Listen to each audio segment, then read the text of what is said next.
Maintes fois reportée, la venue d'Emmanuel Macron est la première de son quinquennat, même si le président de la République s'est déjà rendu en Terre Sainte en 2015 en tant que ministre de l'économie.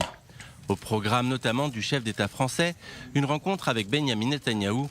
Leur première entrevue remonte au 16 juillet 2017. Une rencontre là aussi mémorielle.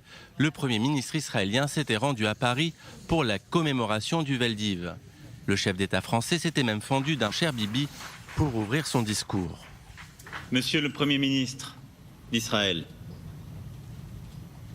cher Bibi, merci pour ces mots. En décembre de la même année, Emmanuel Macron recevait à nouveau à l'Élysée le Premier ministre israélien pour un déjeuner de travail dans un contexte marqué par la décision de Donald Trump de reconnaître unilatéralement Jérusalem comme capitale d'Israël. J'ai réaffirmé la volonté de la France de préserver la sécurité d'Israël et son appel à tous les acteurs régionaux à jouer un rôle constructif et stabilisateur.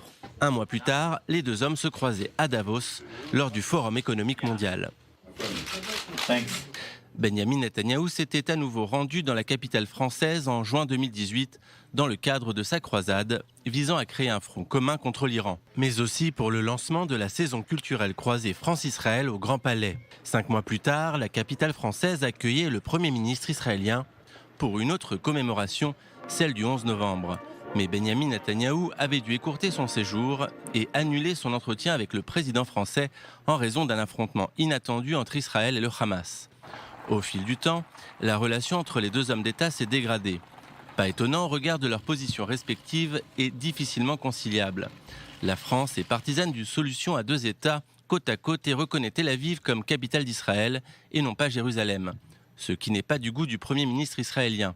On se souvient de leur premier échange tendu de 2017, même si l'atmosphère s'était un peu réchauffée au moment du déjeuner. Autre point de friction dans la relation entre les deux hommes, c'était en avril dernier, la visite polémique de Yair Lapid au chef d'État français.